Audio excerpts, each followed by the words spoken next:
దేవుని పరిశుద్ధ నామానికి స్తోత్రాలు. మరి చాలా రోజుల తర్వాత మరొక పర్యాయము మరి ఎలోహిం టీవీ మరి పరిచర్య ద్వారా దేవుని యొక్క వాక్యాన్ని అందించటానికి ప్రభు సహాయం చేశారు. ప్రార్థన చేసుకుందాం. పరిశుద్ధుడు తండ్రి, ప్రేమ కలిగిన ప్రభువా, నీ ఘనమైన పాదాలకు వందనాలు, స్తోత్రాలు, స్తుతులు చెల్లిస్తూ ఉన్నాం. మీ మహా ఉచితమైన కృప చొప్పున, నీ దయ చొప్పున అయా మరొక పర్యాయము నీ యొక్క సువార్తను ప్రకటించడానికి మీరు ఇచ్చినటువంటి ధన్యత కొరకై మీకు వందనాలు, స్తుతులు, స్తోత్రాలు చెల్లిస్తూ ఉన్నాం. యేసు ప్రభువా, నన్ను మీ సిలువ చట్టును మరుగుపరుచుకొని మాకు కావలసిన మాటలు మీరు మాకు దయచేయండి. తద్వారా ఆత్మలో మేము బలవంతులం అవటానికి, శక్తిమంతులం అవటానికి సహాయం చేయండి. యేసు ప్రభువా, వినువారికి దీవెనకరంగా చేయండి అయ్యా.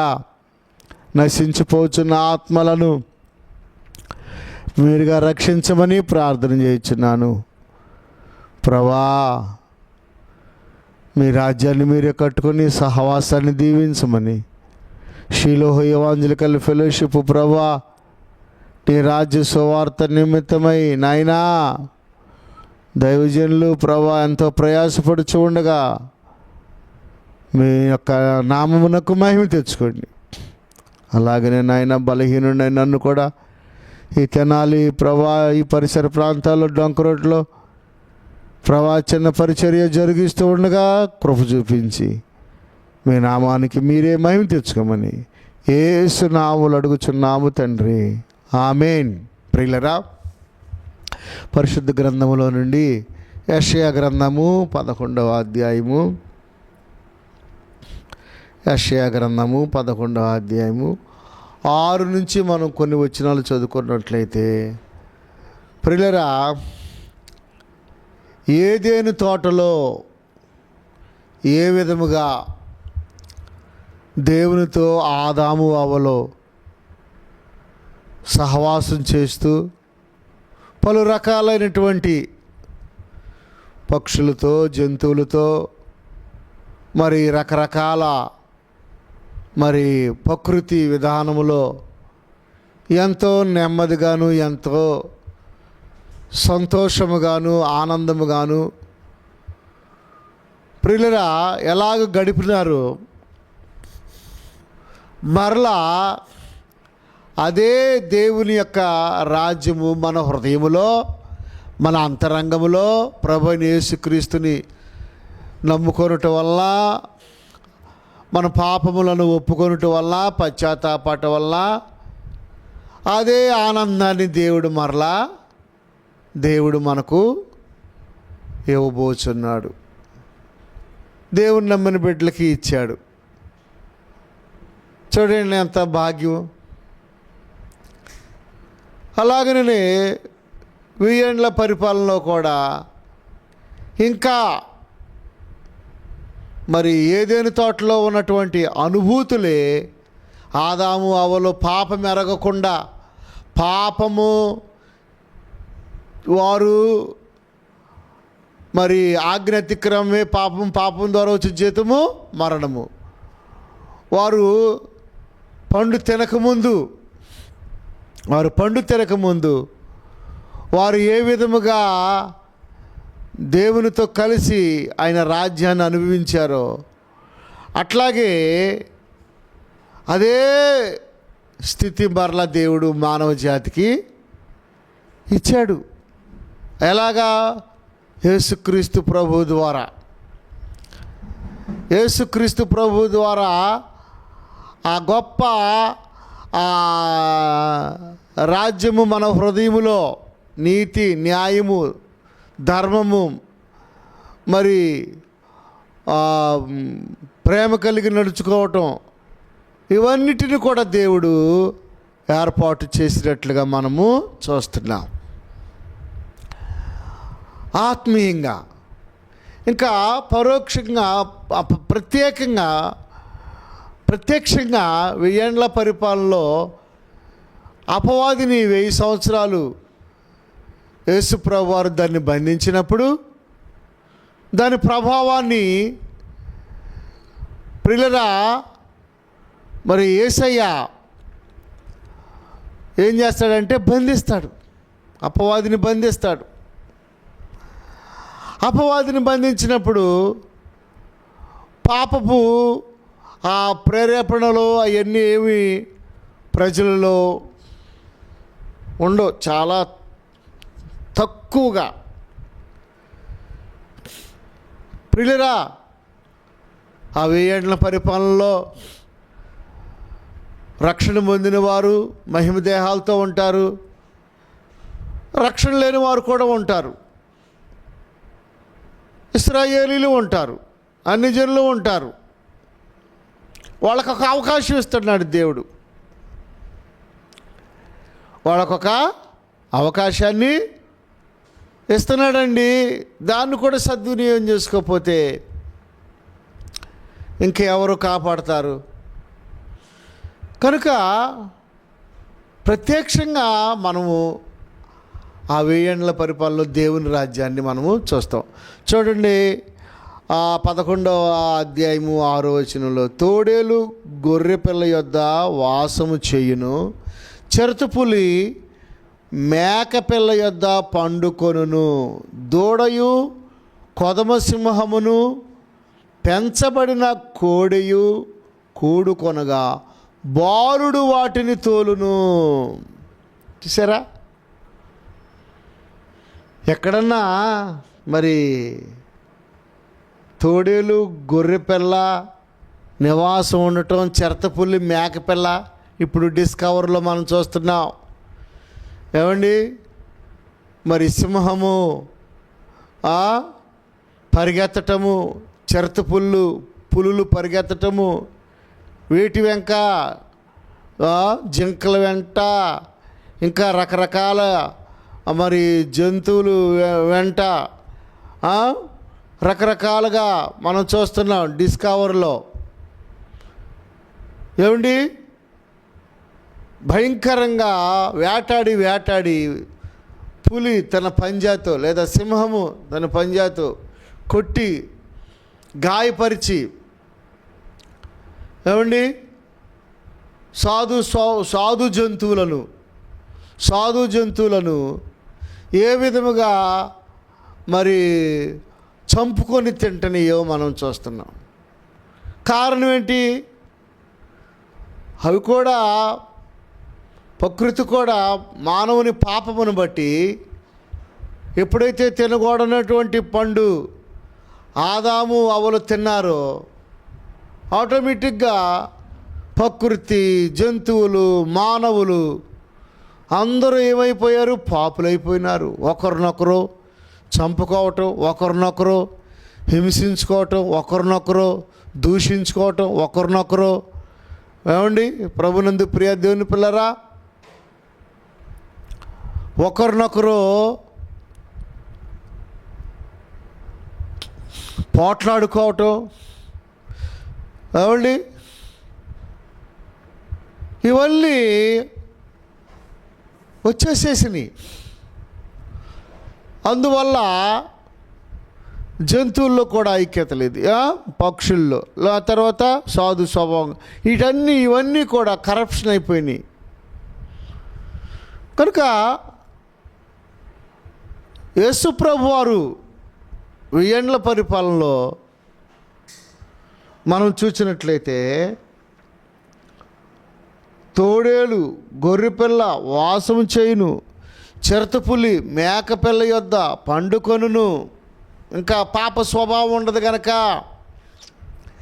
మనుషుల్లో ఆ జంతువుల్లో కూడా ఆ పాప స్వభావము దేవుడు తీసేసి నార్మల్గా మొట్టమొదట ఏదేని తోటలు ఎట్లా ఉన్నాయో అట్లాగే అలాంటి విధానాన్ని దేవుడు ఇవ్వబోతున్నాడు. ఎంత ఆశ్చర్యం ప్రియులరా! గమనించండి, దేవుడు ఎంత ప్రేమిస్తున్నాడు మానవుల్ని, జంతువుల్ని. ఏమండి, సాధు స్వభావం గల వాటిని, పక్షుల్ని, ప్రకృతిని. ఎంత ఆశ్చర్యం అండి! అలాంటి స్థితి నేటి కాలంలో మానవ జాతికి కూడా ఇవ్వటానికి ఆయన ఇలాంటివి మరి మీడియా ద్వారా, టెలివిజన్ల ద్వారా, యూట్యూబ్ ద్వారా, ఫేస్బుక్ ద్వారా ఎంతోమంది సేవకులు ఏం చేస్తున్నారు? సువార్తను ప్రకటిస్తున్నారు. ఈ అవకాశాన్ని కూడా నువ్వు సద్వినియోగం చేసుకోకపోతే, ఇంకా నీవు మూర్ఖత్వంలో ఉన్నట్లయితే, ఇంకా పశువు స్వభావంతో ఉన్నట్లయితే, ఇంకా చిరుతపులి స్వభావంతో ఉన్నట్లయితే, పాము స్వభావంతో ఉన్నట్లయితే, ఇంకా నీవు మరి పిల్లి స్వభావంతో నీవు ఉన్నట్లయితే, ఓ సహోదరుడా, ఓ సహోదరి, దేవుడు నీ కొరకే ఈ సువార్తను నీ కొరకే ప్రకటిస్తూ ఉన్నాడు. కనుక ఎలుక స్వభావము, పిల్లి స్వభావము, పాము స్వభావము నీవు తొలగించుకోవాలని దేవుడు నీతో మాట్లాడు. ఎట్లా తొలగుద్ది? ఏ నామములో పాప నైజము, పాపతత్వము, పాపస్థితి, ఏమండి ఆదాము అవ్వలు చేసినటువంటి ఆ యొక్క దోషమును బట్టి పాపము మానవుని జీవితంలో విపరీతముగా పెరిగిపోతూ ఉంది. ఆ నైజాన్ని, ఆ స్వభావాన్ని ఒక క్రీస్తు రక్తము ద్వారా కడగబడినప్పుడే సాధు స్వభావం అవుతావు. ప్రియులరా, పౌలు గారి జీవితంలో అంతకుముందు సౌలుగా ఉన్నప్పుడు హింసకుడు, దోషకుడు, హానికరుడు,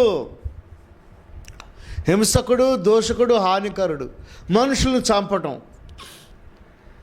ఇంకా హింసించటం, దూషించటం. ఈ రోజుల్లో కూడా ప్రభునందు ప్రియ దేవుని పిల్లరా, దేవుని నమ్ముకున్న వారిని, యేసును అంగీకరించిన వారిని, ఏమండి సాతానుడు ప్రభావము భయంకరంగా కనబడుచున్నది. రకరకాలుగా మనుషులు, లోకస్తులు దేవుని బిడ్డలకు వ్యతిరేకముగా మాట్లాడుచు, వ్యతిరేకమైనటువంటి ఆలోచనలు చేస్తూ, వ్యతిరేకమైనటువంటి దిశలో వారు ప్రయాణం చేస్తూ ఉన్నారు. వాళ్ళకి క్షేమము కాదు. ప్రభునందు ప్రియ దేవుని పిల్లరా, వారికి ఏమాత్రం కూడా ఆశీర్వాదము కాదు. యూదులను ద్వేషించటము, యూదుల మీద సనగటము, గొనగటము. ప్రియులరా, దేవుడు యూదులను ఏర్పాటు చేసుకున్నాడు. దేవుడు వాళ్ళకు ఒక వాగ్దానం ఇచ్చాడు. దేవుడు అంటే ఏంటో యూదుల ద్వారా మనకి తెలిసింది. ప్రియులరా, దేవుని బిడ్డల మీద మనము ఎన్నడను కూడా మనము వ్యతిరేకముగా ఉండకూడదు. ప్రియులరా, దేవుడు మన పట్ల ఎలాంటి ప్రణాళిక కలిగి ఉన్నాడు? నీ ఇంటిలో, నీ జీవితంలో ఒక కుటుంబ వ్యవస్థను దేవుడు ఇచ్చి, బిడ్డలనిచ్చి, ఏమండి వనరులను ఇచ్చి, వసతులు ఇచ్చి, ఎన్నో విధాలుగా దేవుడు నీకు సహాయం చేస్తుంటే, నీవు వ్యర్థమైన ఆలోచనలు చేసి నీ కుటుంబాన్ని నీవు నాశనం చేసుకుంటే, ఓ తమ్ముడా, ఓ సహోదరుడా, తినగూడను తిని, త్రాగకూడను తాగి, చెడ్డ ఆలోచనలతో నీవు నీ కుటుంబాన్ని, నీ బిడ్డలను, నీ యొక్క బంధువులను, నీ స్నేహితులను, నీ అభిమానులను ఏమండి దూరం చేసుకుంటూ, చెడ్డ క్రియలు చేస్తూ, చెడ్డ వ్యసనాలకి నీవు లోబడిపోయి నీ జీవితాన్ని అంధకారంగా చేసుకుంటే దానివల్ల ప్రయోజనం ఉన్నదా? దేవుడు అంటున్నాడు. ప్రియులరా, చూడండి, అక్కడ మనం చూస్తే 7వ వచనం, ఆవులు ఎలుగులు కూడి మేయును, వాటి పిల్లలు ఒక్కచోటనే పండుకొనును, ఎద్దు మేయునట్లు సింహము గడ్డి మేయును. అప్పుడు మాంసం కావాలి, జింకలు కావాలి, మరి లేడీలు కావాలి, కుందేళ్ళు కావాలి, ఇంకా రకరకాలుగా మరి మాంసం రక్తం కావాలని ఆ ప్రేరేపణ సింహానికి ఉండదంటండి. ఎంత ఆశ్చర్యం ప్రియులరా! అలాంటి స్థితిని ఆటకే ఇచ్చినప్పుడు మనకివ్వడా దేవుడు? సహోదరుడా, సహోదరి, నేను తాగలేక ఉండలేకపోతున్నానండి, పోట్లాడలేక ఉండలేకపోతున్నాను, సనకుండా ఉండలేకపోతున్నానండి, మరి నాకు కోపం వస్తుందండి. ఎందుకు రావాలి నీకు కోపం? ఇసుగుదలు ఎందుకు రావాలి? సడుగుడు ఎందుకు సడగాలి? అవి కూడా కొన్ని దెయ్యాలు. సడగటము, గొనగటము, కోపము, విచారము, నిరాశ, నిస్పృహ, చనిపోతే బాగుండు, నా వల్ల ఏమి కాదు, నేనేమి సాధించలేను, పిరికితనము, దొంగతనము, అబద్ధములు, మోసములు, కామ వికార చేష్టలు, వ్యభిచారము, ఏమండి, జారత్వము, విగ్రహారాధన, అవిశ్వాసము, పొరుగువానిది ఆశించుట, ఎన్నో రకాలైనటువంటి పాపాలు. అవన్నీ దెయ్యాలే. ఆ దెయ్యాలను మనం ఏం చేయాలి? మనము గుర్తెరిగి, ప్రభువా నా వల్ల కావడం లేదు, నీ రక్తం నా మీద ప్రోక్షించి నాకు సహాయము చేయండి, ఈ కోపాన్ని తీసివేయ్యా, ఈ సణుగుడు తీసివేయ్యా, ఈ యొక్క ద్వేషాన్ని తీసివేయ్యా, ఈ అసూయ తీసేయ్యా, నీ రక్తాన్ని నా మీద ప్రోక్షించయ్యని మనము ఎప్పటికప్పుడు మనము ఆ కన్నీటితో ప్రార్థన చేసుకున్నట్లయితే సౌలేమయ్యాడు? పౌలుగా మారిపోయాడు. బైబిల్లో మనం ఏం చూస్తున్నాం?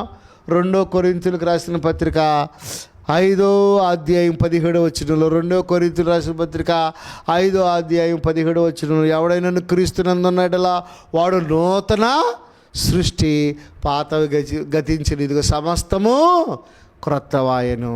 చూసారా?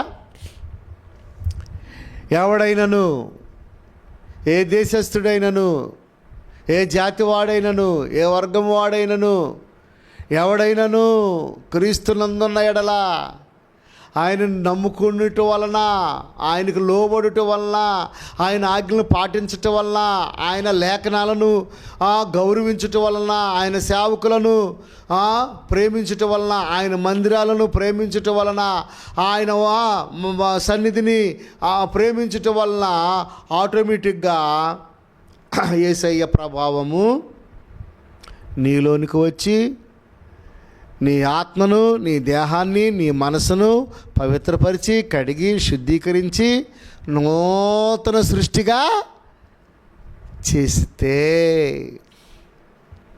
ఎంత ఆశ్చర్యం ప్రియులరా! నా యొద్దకు రండి, నేను మీకు విశ్రాంతిని ఇస్తానంటున్నాడు. నూతన సృష్టిగా నువ్వేమవుతావు? మారిపోతావు. బొగ్గు లాగా ఉన్న నీవు ఏమవుతావు? నిప్పుగా మారిపోతావు. అంతకుముందు బొగ్గే, నీ జీవితం బొగ్గే, నువ్వు నలిపే, నీ స్వభావం నలిపే, నీ స్వభావము నలిపే, నీ యొక్క జీవితము బొగ్గే. కానీ ప్రభునందు ప్రియ దేవుని పిల్లరా, నువ్వు యేసుని అంగీకరించినప్పుడు నిప్పుగా మారిపోతావు, నీతిమంతుడిగా మారిపోతాడు. ఎవడైనా క్రీస్తునందున్న ఎడల వాడు నూతన సృష్టి, పాతవి గతించెను, సమస్తము క్రొత్తవైను. దేవుని రాజ్యం నీలోకి ప్రవేశించుద్ది.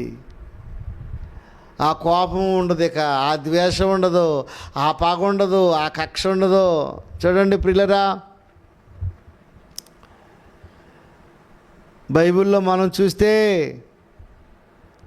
యోహాను సువార్త 15:7, నా యందు మీరును, మీ యందు నా మాటలను నిలిచి ఉండిన ఎడల మీరు బహుగా ఫలిస్తారు. నా యందు మీరును మీ యందు నా మాటలు, దేవుని మాటలు నీ యందు ఉండాలి. పదే పదే యేసు ప్రభువారు ఏం చెప్పారు, యేసు ప్రభువారు మరి ఎలా బ్రతకమన్నారు, ఎలా జీవించమన్నారు, ఎలా క్షమించమన్నారు, ఎలా ప్రేమించమన్నారు అని ఆ యొక్క విధానములో సహోదరుడా సహోదరి, ఆ విధానములో నీవు అభ్యాసం చేస్తూ ప్రభువా నాకు సహాయము చేయండి నువ్వు ప్రార్థన చేసుకుంటూ ఉండగా దేవుడు నీ జీవితాన్ని ఏం చేస్తాడు, నూతన సృష్టిగా మారిపోతాం. అయ్యో ఆమె అంతకుముందు పోట్లాడేదాన్ని, సరిగ్గా భర్తను ప్రేమించేది కాదండి, సరిగ్గా తల్లిదండ్రులను ఈ పిల్లలు గౌరవించేవాళ్ళు కాదండి, ఆ తల్లిదండ్రులు ఈ పిల్లలను కూడా పెద్దగా పట్టించుకునేవారు కాదు. ఏమైంది ఇప్పుడు? భర్తను ప్రేమిస్తుంది, భార్యని ప్రేమిస్తున్నాడు, పిల్లలు కూడా తల్లిదండ్రులను ప్రేమిస్తున్నారు, తల్లిదండ్రులు కూడా పిల్లలను ప్రేమిస్తున్నారు, అత్తమామలు చక్కగా కలిసిమెలిసి ఉంటున్నారు, ఇరుగు పొరుగు వారితో కలిసిమెలిసి ఉంటున్నారు. కారణం ఏంటి? యేసుక్రీస్తు ప్రభువుని వారు నమ్ముకోవటమే కాదు, ఆయన వాక్య ప్రకారంగా జీవిస్తూ పాపములోను ఒప్పుకొనుచు పశ్చాత్తాపడుతూ వారు తగ్గింపు జీవితంతో ఉన్నారు కనుక ఆ ప్రభావం, పాత ప్రభావం ఏమైంది? వెళ్ళిపోయింది. దేవునికి స్తోత్రం. పాత నైజం, పాపపు స్వభావము, కక్ష అన్నీ తొలగిపోయినాయి. చూడండి, నా యందు మీరును మీ యందు నా మాటలను నిలిచి ఉండిన ఎడల మీకు ఏది ఇష్టమో అడుగుడి, అది నేను మీకు సహాయం చేస్తాను. సహోదరుడా సహోదరి, ఆయన మాటలు నీ యందు నిలిచి ఉన్నాయా? ఆయన వాక్యానుసారంగా నువ్వు జీవిస్తున్నావా? ఆ యొక్క కట్టడాలను గైకొలుచు ఉన్నావా? పేరుకు మాత్రం క్రైస్తవులుగా ఉండి నీవు అన్యాచారాలు చేస్తూ లోకానుసారంగా జీవిస్తూ ఏదో ఆదివారం నాడు ఆ ఒక గంట వెళ్ళి మిగతా టయాల్లో నీ ఇష్టానుసారంగా నీవు జీవించినట్లయితే చాలా ప్రమాదంలో చిక్కుకుంటాం, చాలా ప్రమాదంలో చిక్కుకుంటాం. చూడండి, కొరింథీయులకు రాసిన పత్రిక 15వ అధ్యాయము, కొరింథీయులకు రాసిన పత్రిక 15వ అధ్యాయము 19వ వచనం చదువుకుందాం. 15వ అధ్యాయము 19. ఈ జీవిత కాలము మట్టుకే మనము క్రీస్తునందు నిరీక్షించు వారమైన ఎడల మనుషులందరికంటే దౌర్భాగ్యులమై ఉందుము. ఏదో మేలుల కొరకు, ఏదో స్వస్థతల కొరకు, ఏదో కాసేపు నెమ్మది కొరకు, ఏదో ప్రశాంతత కొరకు, ఏమండి, ఏదో లాభం కొరకు ఈ జీవిత కాలము మట్టుకే మనము క్రీస్తునందు నిరీక్షించు వారమైన ఎడలా, అంటే తర్వాత జీవితం ఎలా ఉంటుందో, తర్వాత జీవితం ఉందో లేదో నిరీక్షణ ఉండదు కొంతమందికి. మనిషి చనిపోయిన తర్వాత అసలు జీవితం ప్రారంభమవుద్ది, నిత్య జీవం ప్రారంభమవుద్ది. మనిషి చనిపోయిన తర్వాత ప్రభునందు ప్రియ దేవుని బిడ్డలారా, అసలు యొక్క ప్రయాణము ప్రారంభమవుద్ది. నిత్య జీవములో ప్రవేశిస్తాం. రక్షించబడిన వ్యక్తి నిత్య జీవంలోనికి ప్రవేశిస్తాడు, దేవుని రాజ్యంలోనికి ప్రవేశిస్తాడు. ఎంత ఆశ్చర్యం ప్రియులరా! మొదట మన అంతరంగంలో దేవుని రాజ్యం ఉంటుంది, ఎన్ని లాభాలు ఉన్నాయో చూడండి. తర్వాత 1000 ఏళ్ల పరిపాలనలో ఉంటాము, ఆ తర్వాత 1000 ఏండ్ల పరిపాలన ముగింపు సమయంలో దేవుని రాజ్యం ఎంటర్ అయిపోద్ది. ఏ రాజ్యము? దేవుని రాజ్యము ఎంటర్ అవుద్దండి. అది మహిమాయుక్తంగా ఉంటుంది. ఆ రాజ్యములో ప్రవేశించటానికి ఈ భూలోకంలో మనము ఈ విధమైనటువంటి ప్రయాస, ఈ ప్రయాస ఎక్కడ అర్థము కాదు. చాలామందికి తెలియక చాలామంది వారు ఏమవుతున్నారు? భూ సంబంధమైన వాటిని వెతుకుతూ ఉన్నారు. స్వస్థతలో మరి లాభాల కోసం ఏదో కలిసి రావాలని అవన్నీ వస్తాయి, నేను కాదంటలా. కానీ ప్రభునందు ప్రియ దేవుని పిల్లరా, నిత్య రాజ్యము కోసము మనము నిరీక్షణ గలవారమై ఉండాలి. అబ్రహాము పునాదులు గల పట్టణము కొరకు ఎలాగున నిరీక్షణ కలిగి ఉన్నాడు. వాగ్దానం చేశాడు దేవుడు. ఆ వాగ్దానాన్ని ఏం చేశాడు? నమ్మాడు. నమ్మి విశ్వాసముతో ప్రయాణము కొనసాగించినప్పుడు ఎంత ఆశీర్వదించబడ్డాడు ప్రియులరా, ఎంత అభివృద్ధి చెందినాడు. అబ్రహాము రొమ్మున ఆనుకున్నాడు బేదలాజరు. అబ్రహాం ఎక్కడున్నాడు? పరదైసులో ఉన్నాడు. దేవునికి స్తోత్రం కలుగును గాక. నమ్మని వ్యక్తి ఎక్కడున్నాడు? అగ్నిగుండంలో బహువేతన పడుతున్నాడు ధనవంతుడు. కనుక ఓ సహోదరుడా, సహోదరి, ఇప్పటికైనా దేవుని యందు విశ్వాసం ఉంచి ఆయన పాదాలు పట్టుకుని, ప్రభువా నీ రాజ్యం నాకు కావాలి, ఆ నీతి నాకు కావాలి, ఆ పరిశుద్ధత నాకు కావాలి. బైబిల్లో ఏముంది? మత్తయి సువార్త 6వ అధ్యాయము 33వ వచనంలో, కాబట్టి మీరు ఆయన రాజ్యమును ఆయన నీతిని మొదట వెదుకుడి. ఆయన రాజ్యమును ఆయన నీతిని మొదట వెదుకుడి. దేన్ని ఎదుగుచూ ఉన్నావు? మొదట తమ్ముడా, ఓ చెల్లి, దేవుని వాక్యాన్ని వెతుకుతూ ఉన్నావా? దేవునిని వెతుకుతూ ఉన్నావా? యేసు ఎవరో తెలుసుకోవాలని, చూడాలని పుట్టి చెక్కయ్య ఏం చేశాడు? మేడి చెట్టు ఎక్కాడే. తన జీవితంలో నెమ్మది లేదు, శాంతి లేదు, సమాధానం లేదు. ప్రభునందు ప్రియ దేవుని పిల్లారా,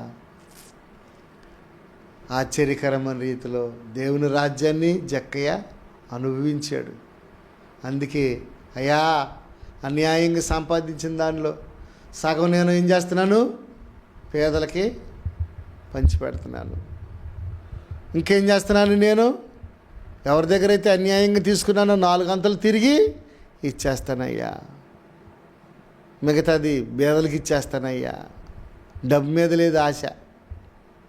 ఓ సహోదరుడా, ఓ సహోదరి, మొదట ఆయన నీతిని, ఆయన రాజ్యాన్ని వెతుకు. దేవుడు తప్పనిసరిగా సహాయము చేస్తాడు. దేవుడు ఈ కొద్ది మాటలను దీవించునుగాక. తలలు వంచండి, కన్నులు మూసుకోండి, ప్రార్థన చేసుకుందాం.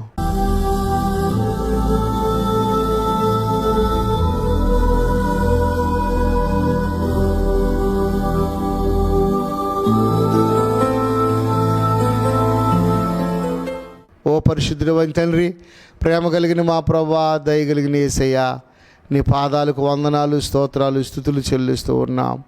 ప్రభువా, నీ రాజ్యాన్ని మేము నాయన కలిగి ఉండడానికి మీరు మాకు సహాయం చేయండి. ప్రభువా, అనుదినము నీ సన్నిధితో మేము నాయన కనెక్ట్ అవటానికి సహాయం చేయండి. ప్రభువా, మమ్మల్ని విడిచిపెట్టవద్దయ్యా. ఈ వర్తమానము మా హృదయాలకి ఆశీర్వాదకరంగా, దీవెనకరంగా చేయండి. ప్రభువా, అనేకులు నాయన మేలు పొందుకోవటానికి సహాయం చేయండి. రోగులను ముట్టి స్వస్థపరచండి. ఈ చిన్న పరిచర్యను మీరు దీవించి ఆశీర్వదించండి. మీరే మహిమా ఘనత ప్రభావములు మీకు ఆరోపించుకుంటూ యేసు నామములో అడుగుచున్నాము తండ్రి, ఆమేన్. తండ్రి ప్రేమ, కుమారుని కృప, పరిశుద్ధాత్మ సహాయము కూడిన మనకు సకల పరిశుద్ధులకు సదాకాలము తోడయుండునుగాక. ఆమేన్, ఆమేన్. God bless you. దేవుడి మిమ్మల్ని, మీ కుటుంబాన్ని దీవించునుగాక. ఎలోహిం టీవీ మరి ఈ లోకల్లో 24వ నెంబరు ఎస్ ఛానల్లో వస్తుంది. మీరు కూడా చూసి అనేక మందికి పరిచయం చేయాలని ప్రభునామంలో మీకు మనం చేస్తున్నాను. God bless you.